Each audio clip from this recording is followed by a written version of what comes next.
तो देखिए बेटे, आज हमें क्या पढ़ाई करनी है। तो आज हम समझ रहे हैं क्लास 10th की साइंस और चैप्टर चल रहा है हमारा इसमें तीसरा, ठीक है, धातु एवं अधातु, metal and non metal. English में भी याद रखा करो चैप्टर को, इसको क्या बोलेंगे, metal and non metal. Metal का मतलब धातु, नॉन मेटल का मतलब अधातु। और एक और होता है मेटलॉइड। क्या होता है, मेटलॉइड। मेटलॉइड का मतलब उपधातु, ठीक है। तो आज की क्लास में देखो हमें क्या पढ़ाई करनी है, तत्वों की उपलब्धता का स्वरूप पढ़ेंगे हम। मतलब जो तत्व होते हैं वो प्रकृति में हमारे किस अवस्था में मिलते हैं, संयुक्त अवस्था में मिलते हैं या मुक्त अवस्था में मिलते हैं, तो इसके अंदर हम यहाँ इस चीज़ों को समझेंगे। दूसरी है धातुओं की उपलब्धता। जो धातु हमें प्राप्त होती है पृथ्वी में, वो खनिज और अयस्क के रूप में हमें मिलती है, ठीक है। फिर उसके बाद हमें जो तीसरा पॉइंट समझना है, अयस्कों के प्रकार। जो हमें ये खनिज और अयस्क मिल रहे हैं वो किस किस रूप में, किस किस अवस्थाओं में हमें मिल सकते हैं, और कौन सी धातु हमारी किस रूप में अपना अयस्क प्राप्त बनाती है। और सबसे ज़्यादा जो इंपॉर्टेंट है हमारा ये तीसरा पॉइंट सबसे ज़्यादा इंपॉर्टेंट है। यहाँ से आपके ऑब्जेक्टिव टाइप और वन लाइनर क्वेश्चन सबसे ज़्यादा पूछे जाते हैं, ठीक है ना। तो देखिए चलो शुरू करते हैं। यहाँ तक नोट कर लिया सबने अब, तो चलिए अब शुरू करें आगे। तो सबसे पहले हम क्या समझेंगे यहाँ आज, धातुओं की उपलब्धता का स्वरूप। डाल लेंगे हेडिंग सभी। देखो सुनो बेटे ध्यान से, तत्वों की उपलब्धता का स्वरूप, ठीक है, मॉडीज ऑफ अकरेंस ऑफ एलिमेंट्स। तो देखिए सबसे पहले क्या होती है, तो हम यहाँ लिखेंगे क्या कि पृथ्वी की भूपर्पटी। लिखोगे पृथ्वी की भूपर्पटी, पृथ्वी की भूपर्पटी, पृथ्वी की भूपर्पटी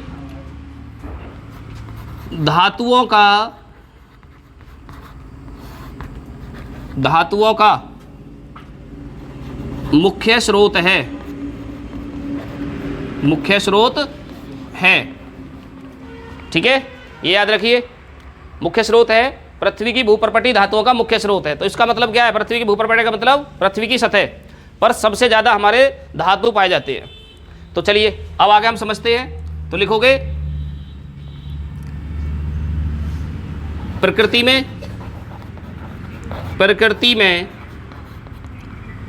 तत्व प्रकृति में तत्व दो अवस्थाओं में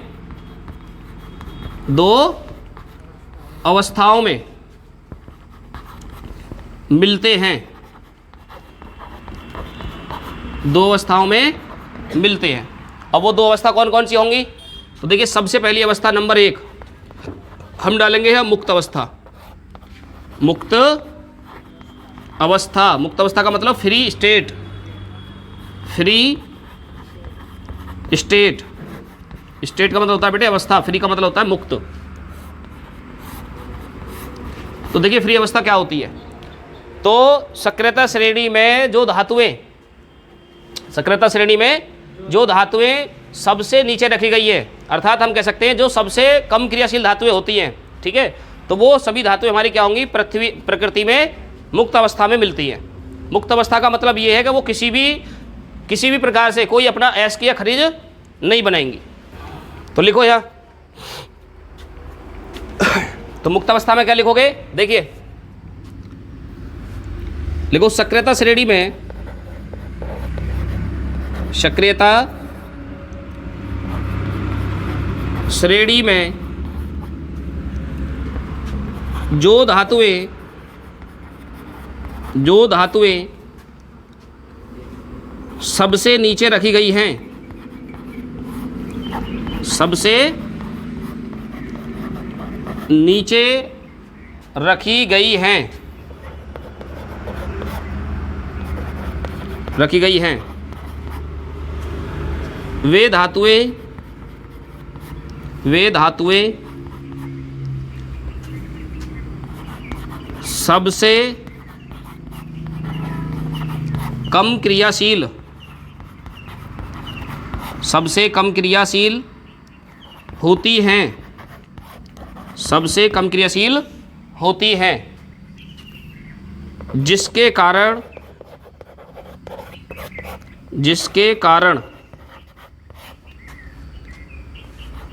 वे किसी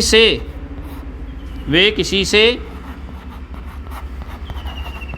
क्रिया नहीं करती हैं, क्रिया नहीं करती हैं, और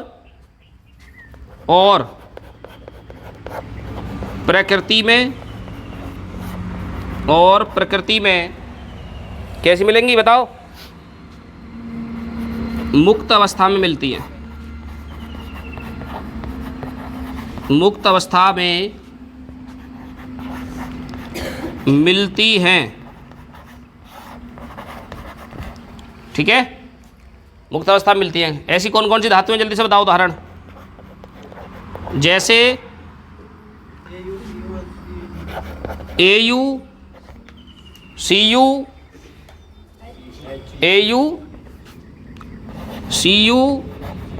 AG, ठीक है, आदि धातुएं। तो ये धातुएं हमारी कैसी है?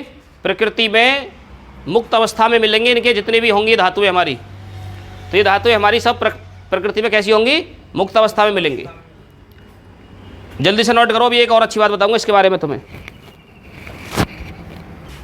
तो देखिए मेरी बात को जरा ध्यान से समझना हो। अच्छा, आपको मैंने इससे पहले एक चीज़ पढ़ाई थी जिसका नाम था सक्रियता श्रेणी। पढ़ी है नहीं पढ़ी है? तो सक्रियता श्रेणी में जब आपको पढ़ाया है तो उसको याद करने की ट्रिक बताई थी। क्या ट्रिक बताई थी बताओ? केदारनाथ का माली आलू जरा फीके पकाता है, कौन है आगे आओ। तो बेटे इसमें जो हाइड्रोजन से नीचे 4 धातुएं रखी गई है वो कौन कौन सी होती हैं?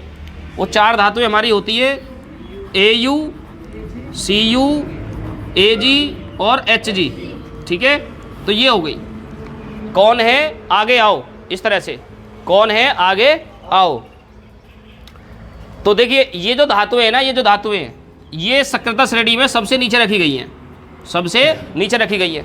अब सबसे नीचे रखी गई हैं तो क्यों रखी गई है सबसे नीचे बताओ? सबसे नीचे इसलिए रखी गई हैं क्योंकि सबसे कम क्रियाशील धातु हैं ये, और जो धातुएं सबसे कम क्रियाशील होती हैं वो प्रकृति में मुक्त अवस्था में पाई जाएंगी। बस यही तो लिखा गया है इसमें। तो देखिए क्या लिखा गया है कि सक्रियता श्रेणी में जो धातुएं सबसे नीचे रखी गई है वे धातुएं सबसे कम क्रियाशील होती हैं, ठीक है, सबसे कम क्रियाशील होती हैं। कोई बात ना है, समझ जाएंगे समझने वाले। सबसे कम क्रियाशील होती हैं, तो जिसके कारण वे किसी से क्रिया नहीं करती हैं, जिसके कारण वे किसी से क्रिया नहीं करती हैं और प्रकृति में मुक्त अवस्था में मिलती हैं। तो कौन कौन सी हो गई भाई? AU, CU, AG, HG, ठीक है, आदि धातुएं हैं। लेकिन मैं आपको एक चीज़ और बताऊं, जल्दी से नोट करो, आगे सब बताऊंगा इस बात को। कर लिया नोट? तो देखिए आगे देखो, ये लिख लिया तुमने यहाँ तक। एक नोट लिखो बेटा इसके नीचे, नोट, इसके नीचे एक नोट लिखोगे। और एक बहुत ही अच्छी बात बता रहा हूं मैं तुम्हें। तो देखिए इसमें कॉपर और सिल्वर, कॉपर का दूसरा नाम बताओ जल्दी क्या है? यही तो सूत्र है इसका, कॉपर और सिल्वर का भी दूसरा नाम बताओ। दोनों धातुएं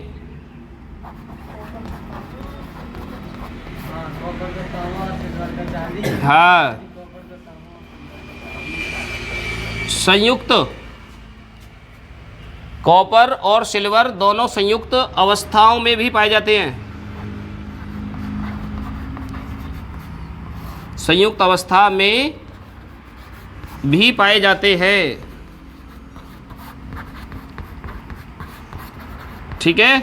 तो ये बात और याद रखना। यहाँ से ऑब्जेक्टिव क्वेश्चन बनेगा कि बताइए निम्न में से कौन सी धातु संयुक्त अवस्था में पाई जाती है, और ऑप्शन दे दिए बेटे 4। कौन कौन से? देखिए पहला ऑप्शन दे दिया तुम्हें यहाँ AU, दूसरा दे दिया हमें यहाँ CU, तीसरा ऑप्शन दे दिया हमें यहाँ से कौन सा? AG, कौन सा दे दिया? AG, और चौथे ऑप्शन में मान लो आपको रख दिया क्वेश्चन ये कि उपरोक्त सभी। तो बताइए इसका आंसर कौन सा ठीक होगा? जल्दी से बताओ। देखो बच्चे यहाँ बहुत ज़्यादा गलती करेंगे, तो ये बच्चे बताऊंगा गलती क्यों करते हैं। क्योंकि बच्चों को सिर्फ इतना ही समझाया जाता है कि जो सक्रियता श्रेणी में नीचे रखी गई धातुएं हैं वो कम क्रियाशील धातु होती है, और कम क्रियाशील धातु हमेशा प्रकृति में मुक्त अवस्था में मिलती है। लेकिन मैं आपको यहाँ का एक पॉइंट और बता रहा हूँ। वो पॉइंट क्या है बेटे? कॉपर मतलब CU जिसको हम तांबा कहते हैं, और सिल्वर मतलब AG जिसको हम चांदी भी कहते हैं। तो दोनों धातुएं हमारी कैसी होती हैं? संयुक्त अवस्था में भी पाई जाती हैं, मतलब अपने वो यौगिक भी बना लेती है कोई ना कोई। तो इसलिए यहाँ ऑप्शन कौन सा ठीक होने वाला है हमारा?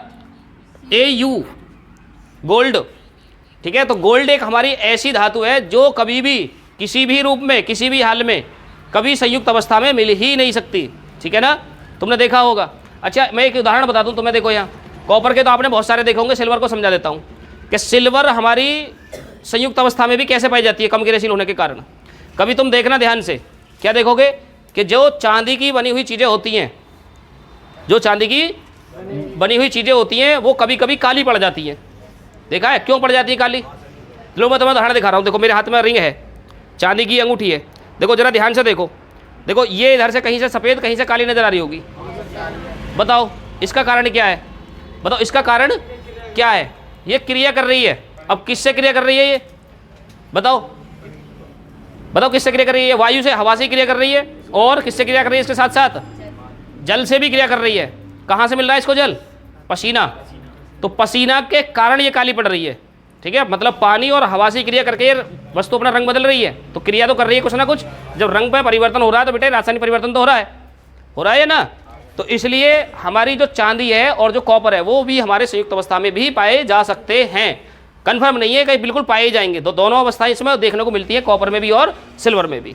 लेकिन एयू के साथ पूरे दावे के साथ 101% की गारंटी के साथ ये कहा जा सकता है कि ये कभी भी हमारा संयुक्त अवस्था में नहीं मिलेगा, ठीक है। यहाँ तक बात समझ में आ गई? तो चलिए आगे देखिए, समझो नंबर 2। देखिए क्या समझेंगे हम यहाँ? नंबर 2 कौन सी समझेंगे? संयुक्त अवस्था। संयुक्त अवस्था बताओ, मुक्त अवस्था समझ में आई सभी के या नहीं आई? संयुक्त अवस्था, ठीक है। संयुक्त अवस्था, कंबाइंड स्टेट, क्या कहेंगे इसको इंग्लिश में? Combined state. कंबाइंड का मतलब क्या होता है? कंबाइंड का मतलब होता है किसी चीज़ के साथ जुड़ा हुआ। हाँ भाई, तो संयुक्त अवस्था का मतलब क्या है? तो संयुक्त अवस्था का मतलब जरा ध्यान से समझ लो। तो जो धातुएं हमारी सक्रियता श्रेणी में सबसे ऊपर रखी गई हैं, कौन कौन सी रखी गई है बताओ जल्दी से? Potassium, sodium, calcium, magnesium, aluminium, zinc, है ना। ये सभी धातुएं हमारी ऊपर से क्रम से रखी हुई है। तो ये सभी धातुएं हमारी बहुत ही ज़्यादा क्या होती हैं? क्रियाशील होती हैं, एक्टिव होती हैं। और क्रियाशील होने के कारण ये जल मतलब नमी, CO2 गैस, ऑक्सीजन गैस, वायु से क्रिया करके नहीं है, अपने कोई ना कोई यौगिक बना ही लेती हैं, कभी सही मुक्त अवस्था में नहीं मिलती हैं। तो देखो क्या लिखोगे इसके बारे में? तो लिखोगे कि जो धातुएं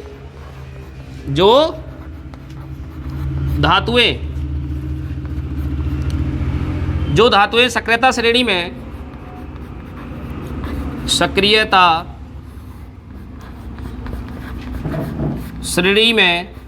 जो धातुएं सक्रियता श्रेणी में कहाँ रखी गई हैं? सबसे ऊपर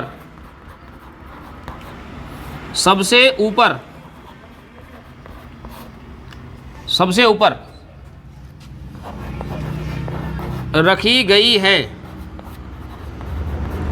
सबसे ऊपर रखी गई है, ठीक है।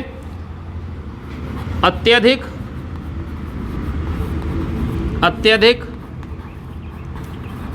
क्रियाशील, अत्यधिक क्रियाशील होने के कारण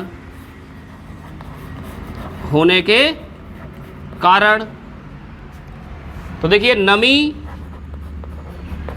नमी, वायु तथा CO2 गैस मतलब कार्बन डाइऑक्साइड गैस आदि से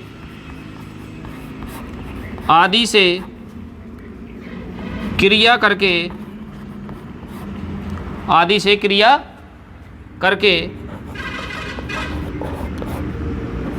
अपने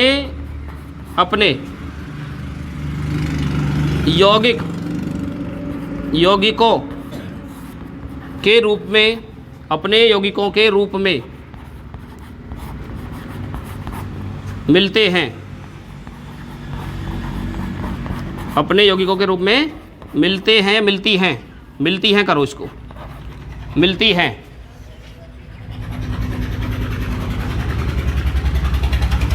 अपने यौगिकों के रूप में मिलती है। जैसे उदाहरण बताओ, उदाहरण हो जाएगा केदारनाथ कामाली केदारनाथ का माली आलू जरा फीके पकाता है। ठीक है, तो ये सब हमारी क्या है, सब क्रियाशील धातुएं हैं। और क्रियाशील धातु होने के कारण ही क्या करेंगे, ये सब हमारे कोई ना कोई अपना यौगिक बना ही लेती हैं। और बनाने के यौगिक बनाने के कारण ही हम इनको बोलते हैं संयुक्त अवस्था में पाई जाने वाली धातुएं। तो जल्दी से नोट करो यहाँ तक, फिर उसके बाद हम समझेंगे अब यहाँ अयस्कों के प्रकार, खनिज और अयस्क। पहले तो खनिज और अयस्क के बारे में समझेंगे, फिर समझेंगे खनिज और अयस्कों के प्रकार। तो देखिए अब आगे समझेंगे हम यहाँ धातुओं की उपलब्धता को हम क्या बोलते हैं, खनिज और अयस्क। तो देखिए, तो सबसे पहले हम समझते हैं यहाँ, अच्छा आपने एक चीज़ अभी पीछे क्या समझी है कि जो अधिक क्रियाशील धातुएं होती है वो किसी वायु या CO2 या नमी आदि से क्रिया करके अपने यौगिक बना लेती हैं। ठीक है, पढ़ा है नहीं पढ़ा है अभी? जो यौगिक बनाएंगे तो उन यौगिकों को हम क्या कहेंगे, तो उन्हीं यौगिकों को हम यहाँ खनिज कहेंगे। तो जो यौगिक हमें प्राप्त हो रहा है वो क्या कहलाएगा, उसका खनिज। जैसे मैंने अभी आपको एक उदाहरण भी दिया था, उदाहरण क्या था, लोहे का। जैसे कि लोहे की कोई कील आपको कहीं रास्ते में पड़ी मिल जाए तो कैसी मिलेगी, संचारित वस्तु मिलती है, वहाँ जंग लगा हुआ मिलेगा उसके ऊपर। तो जो जंग लगी हुई कील आपको या चोबा मिल रहा है, किसी प्रकार के लोहे की वस्तु मिल रही है, तो वो क्या कहलाएगी, उसकी वो उसका खनिज कहलाएगा। ठीक है, तो देखिए इसको किस प्रकार से हम परिभाषित करेंगे यहाँ। तो लिखोगे धातुओं की उपलब्धता के अंदर लिखोगे कि धातुएं संयुक्त अवस्था में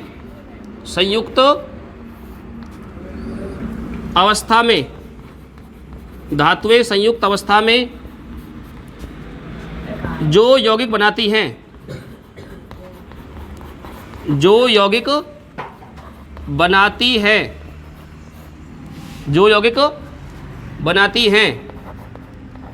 उन्हें क्या कहते हैं बताओ, उन्हें खनिज मतलब मिनरल्स कहते हैं, उन्हें खनिज कहते हैं। तो देखिए कैसे, उदाहरण लिखोगे, उदाहरण बताओ, किन्हीं दो खनिजों के नाम बता दो, बताओ जल्दी से।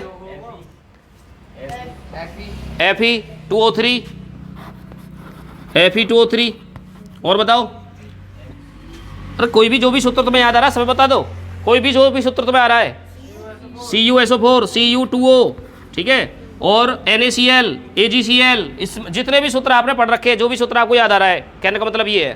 ठीक है, इसमें कोई नई चीज़ नहीं है। Al2O3 × 2H2O आदि,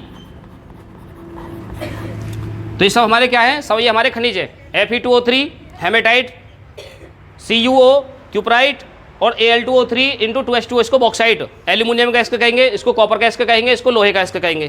देखो इसमें Fe आ रहा है, Fe ने ऑक्सीजन से क्रिया कर रखी है तो लोहे एस्क हो गया, ये लोहा एस्क मतलब आयरन का एस्क। इसमें कॉपर ने ऑक्सीजन से क्रिया कर रखी है तो ये कॉपर एस्क हो गया, आ रही बात में, कॉपर का ऑक्साइड हो गया। इसमें एल्यूमिनियम ने ऑक्सीजन से क्रिया कर रखी है तो किसका हो गया, एल्यूमिनियम का ऑक्साइड एस्क हो गया। ठीक है, तो अब देखिए आगे, इन सभी को हम क्या कहेंगे, खनिज कहेंगे। अब बात आती है अयस्क की, अयस्क क्या होता है, तो देखिए आगे लिखोगे, अच्छा एक यहाँ पे हेडिंग डाल लेते पहले, खनिज, यहाँ पे हेडिंग बना लो इसको, खनिज। ये जो परिभाषा पढ़ी है हमने किसकी पढ़ी है, खनिज की, मिनरल्स की। अब हम हेडिंग समझेंगे यहाँ अयस्क की।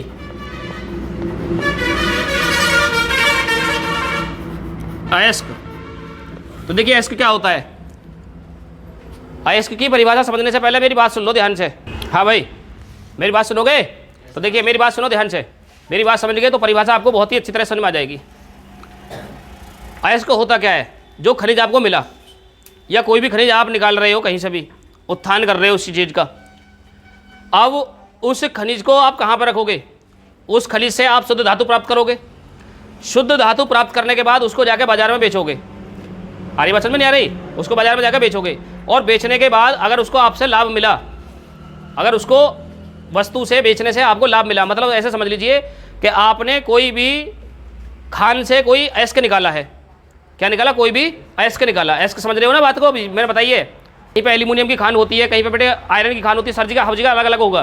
देखो मैं तुम्हें क्वेश्चन के दो चार के उदाहरण बताता हूँ, नाम बताता हूँ। जैसे तांबा सबसे ज्यादा प्राप्त होता है राजस्थान, झारखंड और उत्तर मध्य प्रदेश और उड़ीसा, कर्नाटक और सिक्किम से। ठीक है, अभी लिखवाऊंगा यहाँ आगे। और लोहा सबसे ज्यादा कहाँ प्राप्त होगा? छत्तीसगढ़ और तमिलनाडु से, आंध्र प्रदेश, कर्नाटका, गोवा, महाराष्ट्र, जबलपुर और घाटशिला आदि है। एल्यूमिनियम, जिंक इसी प्रकार से नए नए स्थानों से हमें प्राप्त होते हैं। तो प्राप्त होने के लिए हम करते क्या है, इनको पहले हम निकालते हैं इनका अयस्क।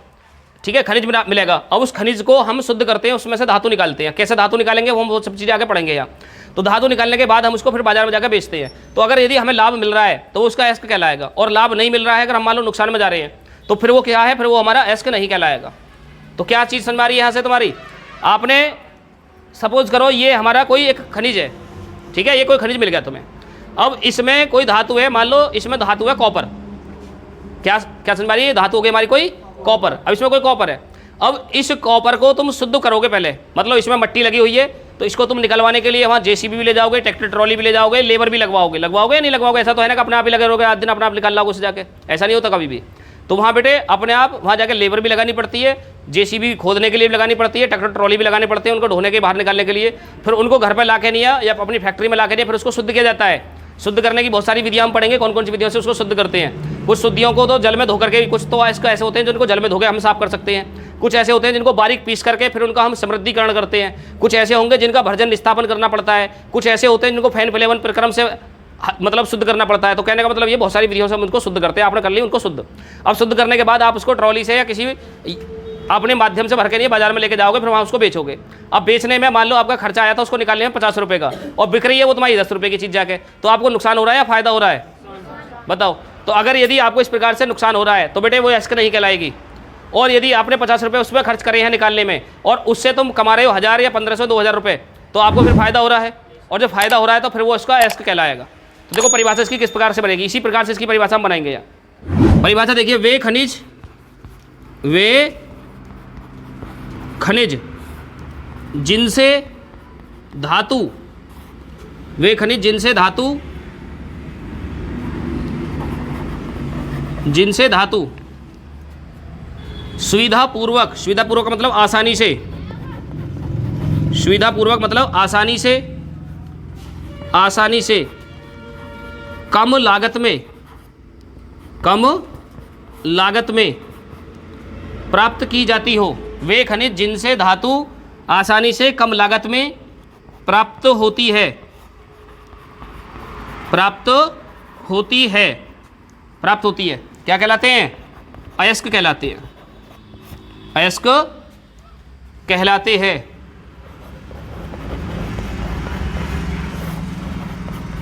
अयस्क कहलाते हैं। ठीक है, तो यहाँ तक बात समझ में आ गई। वही चीज़ बताइए जो मैंने अभी आपको कहानी के रूप में सुनाई थी। भाई आपने कोई कहीं से मिनरल्स निकाला, बेटे मिनरल्स मतलब खनिज निकाला, और उस खनिज को आपने उस कन्वर्ट करके शुद्ध धातु प्राप्त कर ली। अब शुद्ध धातु को प्राप्त करने के बाद आप उसको मार्केट में लेके जाके बेच रहे हो, और बेचने के बाद यदि आपको लाभ मिल रहा है, वहाँ से लाभ मिल रहा है, तो वो हमारा एस्क कहलाएगा। और लाभ नहीं मिल रहा है, हानि हो रही है, तो बेटे वो क्या है, फिर उसका वो एस्क नहीं है। तो इसलिए हम यहाँ एक बात कह सकते हैं। क्या बात कह सकते हैं? यहाँ नोट लिख लो, नोट करके डाल लो एक नीचे। हाँ जी है। तो इसी आधार पर हम कह सकते हैं क्या, कि सभी अयस्क खनिज होते हैं। सभी अयस्क खनिज होते हैं, परंतु सभी खनिज अयस्क नहीं होते। बताइए बात सही है गलत है? सभी खनिज अयस्क नहीं होते हैं। तो याद रखिए, बताइए सभी अयस्क तो खनिज हैं, लेकिन सभी खनिज बेटे अयस्क नहीं होते। क्यों नहीं होते बताओ, कारण क्या था? कारण एक ही है, लाभ और हानि का। फायदा मिल रहा है तो अयस्क है, और फायदा नहीं मिल रहा है तो अयस्क नहीं है। बात खत्म। इतना काम याद करना है बस तुम्हें, ज़्यादा के चक्कर में पड़ना ही नहीं है। जल्दी से नोट करो फटाफट, फिर आगे समझेंगे हम आगे। अब हम समझेंगे यहाँ अयस्कों के प्रकार, टाइप्स ऑफ ऑरेज। तो देखिए इसमें क्या लिखोगे, तो लिखोगे प्रकृति में उपलब्धता। प्रकृति में उपलब्धता, प्रकृति में उपलब्धता के आधार पर उपलब्धता, प्रकृति में उपलब्धता के आधार पर धातुओं के अयस्क निम्नलिखित हैं।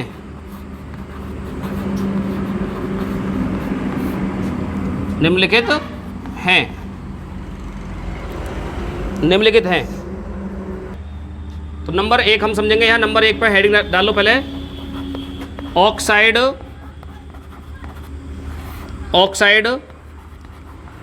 अयस्क।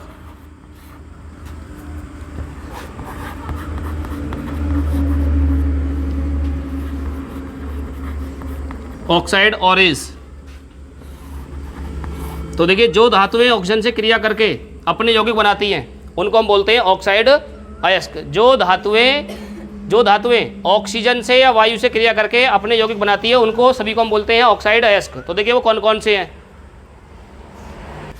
तो देखिए भैया, आगे ऑक्साइड अयस्क हमने हेडिंग डाल ली है, ऑक्साइड एरीज। तो ऑक्साइड अयस्क होते क्या है, बहुत ही ज़्यादा पहले तो सिंपल परिभाषा समझ लो। इसकी परिभाषा क्या है कि ऐसी धातुएं जो ऑक्सीजन से क्रिया करें, किससे क्रिया करें, ऑक्सीजन से क्रिया करें और अपने ऑक्साइड अयस्क बनाएं, ठीक है ना। तो उन्हीं को हम क्या बोलते हैं, ऑक्साइड अयस्क।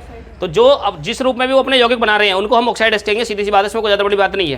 देखो जैसे कि हमने कुछ अयस्क लिए यहाँ, अयस्क के नाम ये रहे, हेमेटाइट, मैग्नेटाइट, बॉक्साइट, क्यूपराइट और जिंकाइट। ये सभी हमारे क्या है, ऑक्साइड अयस्क है। क्यों है ऑक्साइड अयस्क, क्योंकि ये सभी के सभी हमारे ऑक्सीजन से क्रिया करके यौगिक बना रहे हैं अपने। तो कैसे यौगिक बना रहे हैं, देखिए हेमेटाइट का सूत्र क्या हो जाएगा, Fe2O3। तो इसमें 3 अणु ऑक्सीजन के हैं, 3 परमाणु ऑक्सीजन के हैं यहाँ पे। मैग्नेटाइट Fe3O4, यहाँ 4 है ऑक्सीजन। बॉक्साइट में देखो Al2O3, यहाँ में 3 ऑक्सीजन है और H2O की मात्रा भी है।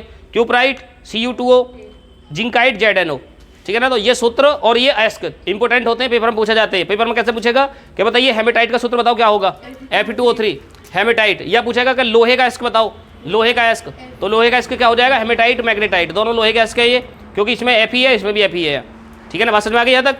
तो जल्दी से नोट करो, फिर आगे हम समझते हैं। और लिख लिया।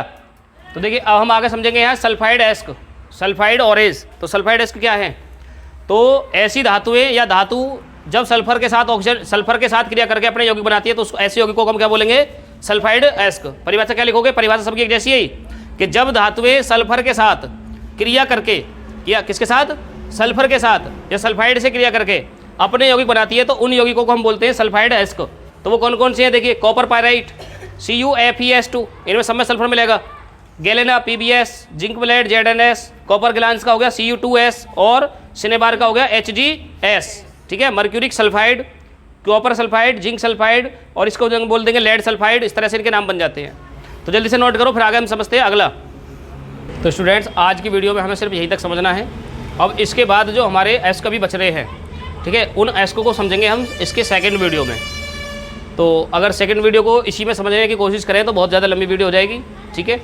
तो आज की वीडियो को यहीं पे लास्ट करते हैं और उसके बाद जो हमारी सेकंड वीडियो होगी सबसे पहले हम उसमें इनके जो बचे हुए अयस्क हैं उनको समझेंगे। उसके बाद हम अयस्कों को और खनिजों को किस प्रकार से शुद्ध करते हैं, अयस्कों को शुद्ध करने की विधियाँ उनके बारे में समझेंगे, ठीक है। तो यहाँ तक वीडियो अच्छी लगी हो, वीडियो पसंद आई हो तो वीडियो को लाइक भी करें और चैनल में पहली बार आए हो तो चैनल को भी सब्सक्राइब करके बेल आइकन को प्रेस कर लें, ताकि हमारी ओर से आने वाली वीडियो आप सबसे पहले देख सकें और अपनी पढ़ाई को सार्थक कर सकें।